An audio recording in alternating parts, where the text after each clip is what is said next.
Hi, it's Melanie from Bromley House Library here, and I'm here with Céline Siani Djiakoua, who's been our artist in residence at Bromley House Library for the last, must be about a year and a half actually. Oh, And as we come to the end of the residency, we thought it would be good to just share with you what Celine's been working on and the outcomes of the project. So Celine, tell me a little bit about how you chose the topic of the residency and what brought you to Bromley House. I think I first came to Bromley House because maybe I think I knew Nicola, who used to work at the library, and who is also an artist, and she's part of the Socket group. And I also had a friend artist who was Tracy Kershaw. But I think that must have been the how I came to discover the library, because I had no idea it existed. And then I can't really remember. I think we started conversations between Nicola and me, and it was a while ago, but then you had, I think, a first and then a second artist in residence, and we kept the conversation going. And I think maybe at some point maybe Nicola showed me around, and I got very interested in the collection, the traveling books of the 18th century. And I think that's how it happened. I had been already working for, I mean, that would take long to start thinking about that, but I was personally interested in the subject of the imperialism, colonization, and the slave trade. Always been a big interest for me, especially because I was born in France, in Nantes, who is the equivalent to Liverpool. It was the biggest harbor in the slave trade for France, and I think it was one of the ones that were still doing that trade very late, even once it was forbidden, it was not allowed. And you can see traces. I mean, all the city was built on this money. All the the wealth for that of that city was built on the slave trade. And as a young child, my mom took me to the museum, because there's a castle and there's a museum, and there were artifacts about the slave trade. And I remember I was very young, I think maybe 8.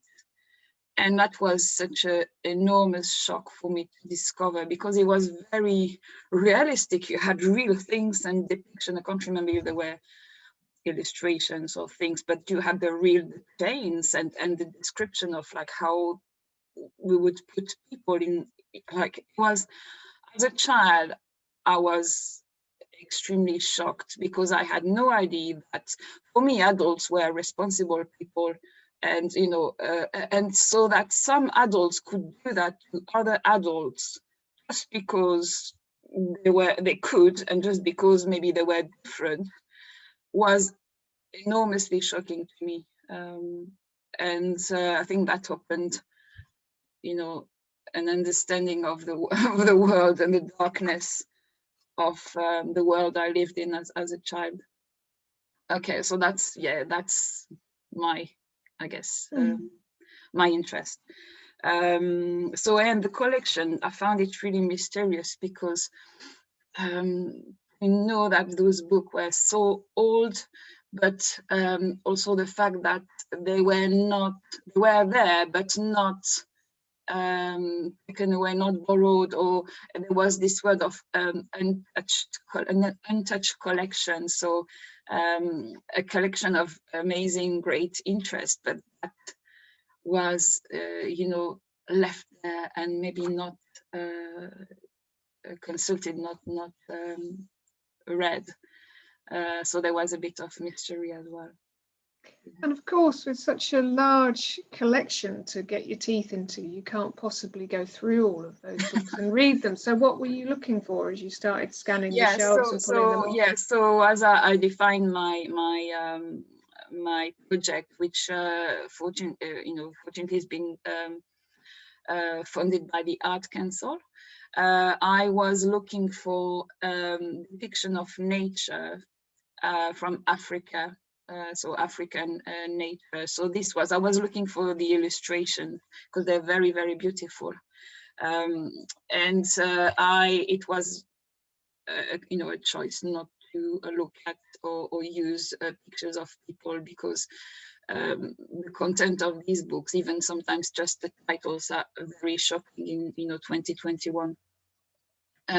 But that was also what I wanted to address. I wanted to address something of the exploitation of, there's a term, it's discovered ecofeminism, which, there's a lot that is put under this term, but I think what's interesting for me is the idea of the exploitation by human beings of nature, but of other peoples, of the resources, of the ground, and all we know, the consequences right now. We're suffering from these consequences. And through the residency, which unfortunately mainly happened in my house,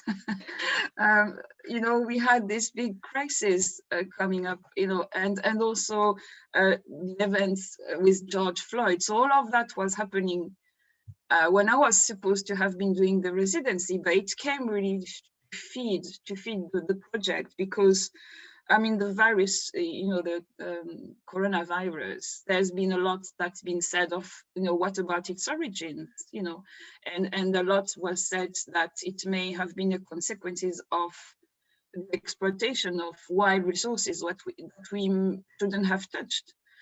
And so all of these subjects, there's a piece I made that we can look at, but it's like bringing together all these ideas, because we live in a very complex world, and there's something of that I wanted to try to show in the work.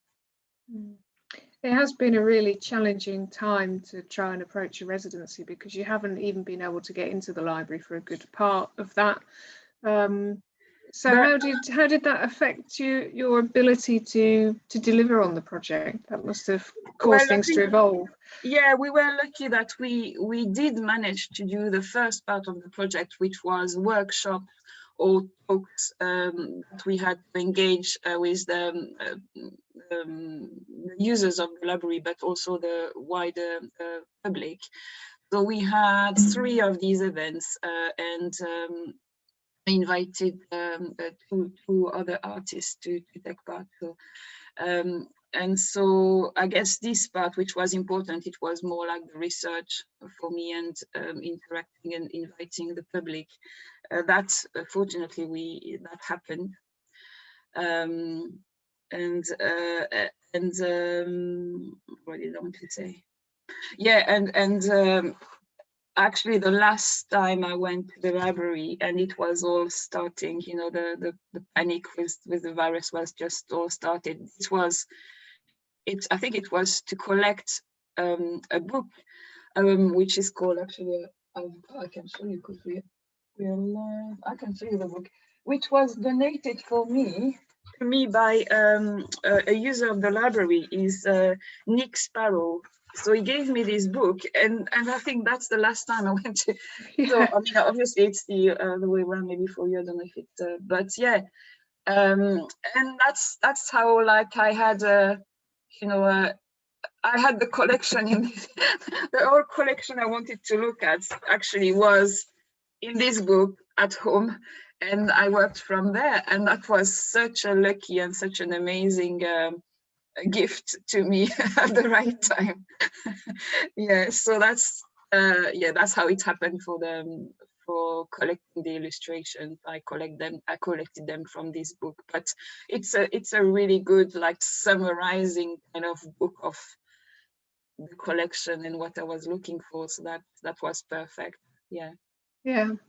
So did you want to show us the outcomes, what you produced? It's on your website, isn't it? Yeah, so obviously what I was planning to deliver first is really not what I made. Actually, I made far more than what I thought I would do, because I had plenty of time. And you know, it's hard when you don't have a deadline. It's it keeps on going and going and going. So I should have finished the project by June, and I should have had an exhibition at Broadway near now, because I'm working with them, and also Loughborough University, because I was part of the A2A program, which gives me access to the printmaking workshop. Unfortunately, this didn't happen, but I'm continuing to work. So hopefully there'll be still an exhibition at Broadway. I've lost the thread of what I was saying. Yeah, I'm sure there's something else I wanted to say and I've forgotten. And at some point there'll be things displayed within the library as well. Yeah, I will explain as we go through the website. I will explain what will be shared at the library. I think we said around beginning of June. So yeah. Yeah, and I don't have a date for Broadway yet, because they need to reopen first and then start their exhibition program again. Yeah, so we don't know yet. Yeah. Oh yeah. So yeah. So I made. I was planning to make some kind of interactive posters, so that could be just displayed and interacted with, because I'm using augmented reality. So. And also sound and QR code and things like that. But I ended up making a series of booklets and a poster. And because I couldn't physically share this work, then I decided, like a lot of work just went, you know, went online. So I had enough time to display the work online, so on the web version. So there's two versions of the work, a web version and a paper version, which we, you know, will finally be able to share at the library very soon. Yeah. So shall I maybe get started with the website? Okay. So yeah, that's my website, but this is the Untouched collection. That's the name of the project. And so the illustrations you see there they come from the book I showed you a minute ago. Okay, so I'm just going to show you, so an introduction there, but then we've got five pieces, were actually 5 different pieces of work that are shown together. So I'll show you in a minute. And then there's something else. Maybe I can start with that actually. The book, yeah, it's called Altered Book, because I did alter the book that was gifted to me. So first I sent it to the workshop for that the library actually uses to renovate, to restore the book. And so it was really nicely restored. And then, as you can see, I started to cut out the representation of people in the book, because I said I didn't, you know, I was interested in nature rather than the people. It's because I just wanted them to escape. I wanted them to not, you know, they are talked about, and it's, I mean, in 2021 it's just very shocking. So I wanted to take people out of the book. So that's what I did. So we will be showing this book actually, hopefully in the main, the room where the collection is. So that should be really nice. It's quite interesting. So is this almost a sort of retelling of the story as if the people weren't there? Yeah, I think for me, that's a really, you know, we talk about decolonization. We talk about, you know, it's been talked about, you know, looking at, you know, looking at the collection of books. I mean, for, you know, looking at the collections of books and looking at the authors and like the reading list for universities and what is studied and how it is studied. We talk about institutionalized racism and all those things. And so for me, that means it should have been happening. But it's you know, it's being discussed that there's a need of reconstructing, so looking back and deconstructing and reconstructing at, you know, all levels and in very many different aspects of society, and especially education. Things need to be said, things need to be looked at. It doesn't mean that everything needs to be destructed. It's not about destructing, or it's about, we need to ask some questions. We need to look at things in the face. We need to look at, you know, things and see what can be done, how this is, you know, how this is understood. And this is all, I think this piece is all part of this conversation. What do we do? How you know, people will be shocked to see the titles of the collection. So what we do, some paintings may be shocking, even just the fact, you know, if you are someone of a descendant of the consequences of the slave trade and you enter the Bromley House library, you are straight away, suddenly you're projected back into time. How do you feel? How do you feel with that? Where do you place yourself? These are real things. These are real things that people do experience, and so these are questions we need to look into those questions. So I see this piece as something like that, asking those questions. What do we do? What do we do with the representations? What do we do with the words? All of that in 2021. So this piece will be shown at the library. Then I'll try to explain the work. So let me see, what's the easiest way? Maybe if I show you the paperwork. So this is the paperwork which can be purchased. There'll be, I haven't written, but there'll be, I think I made 25 copies. So it's presented in a case. I will go back to the technique I've used there because it's eco-print. It's a specific technique with using plants.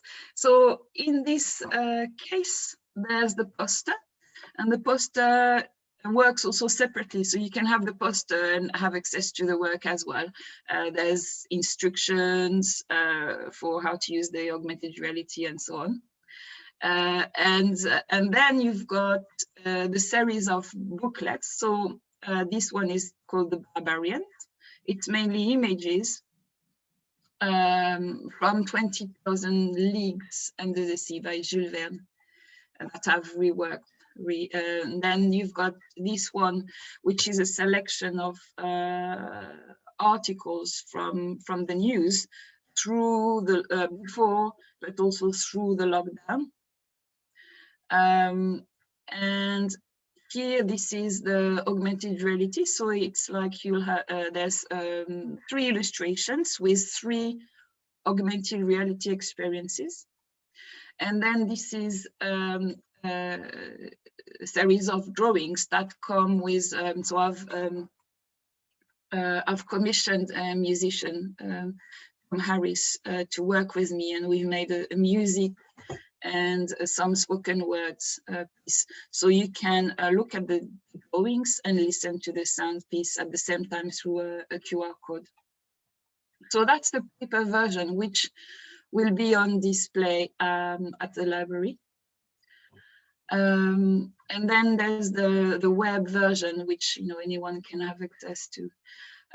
So maybe I'll just go through that. Or what I wanted to do through this this work, you'll see that they are calling on very different aspects on how we experience the world, or we experience information.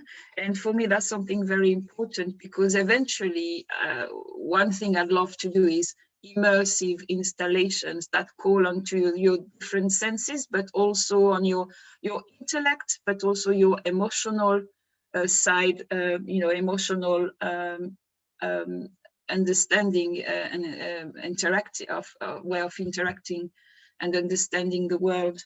So I would say this part, which is EcoPrint, is a very tactile and very beautiful. So it's like aesthetics and the beauty of plants. So that's more, I would say, physical and emotional aspect of the work. Here, I would say it's historic references, but also interpretation of images in a specific context of the 18th century, because the illustrations are from that time. And here it'd be more like facts or information, so more the intellectual research side of things, with the articles from the news. And words are very important. Lots of specific words we'll see that are very meaningful.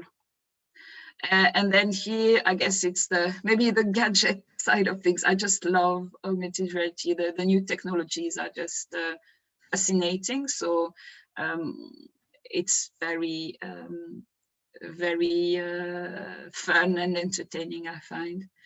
And it brings something unreal into the reality. There's a lot that can be done with, I think, with these new technologies. It's interesting to use such old illustrations and bring them right up to the current.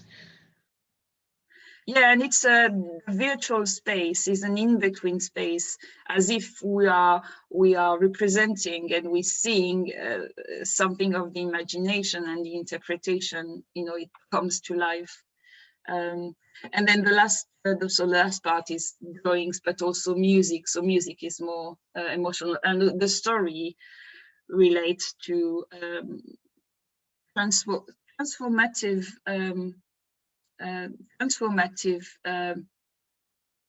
inner, I would say, inner transformation. So it calls onto the unconscious, the dreams, the myth, the stories, and it links to deep psychology. And because if we want the world to change, if we want to look at the history, if we want to look at the relationship amongst people, then we need to look at within ourselves, because I don't see how transformation needs to be an individual transformation as well, personal work. Okay. And is that why that's the last piece there? Is that quite a deliberate positioning? Yeah, usually, this is the most complex, because I had too much time, maybe. The most complex work I've ever done. I think it's very multi-layered, but usually often my work is mainly drawings. So for me, that's the main piece, is the drawing, but you cannot fully understand the context in which I'm telling this story if you don't have, if you haven't been thinking and finding information in the other pieces of the work. They come together. It's like we're bombarded with information, so words, we're bombarded with images, we're bombarded with news. The world is extremely complex, and there's so much going on at such a fast pace. We need to make sense of it. So I've tried to to bring all these aspects into the work, and they come by pieces, and you will not be told this is this and this is that. You have to build your own meaning and understanding. It's open to interpretation. It's open to emotions and understanding, and maybe inner work as well. Okay, so shall I quickly? I'm just aware of the time. Is taking? Am I taking a lot of time?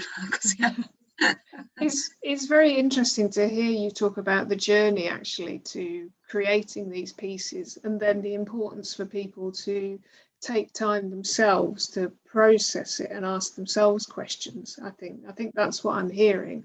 I mean, what I wondered was how important for you was it that this was a library residency?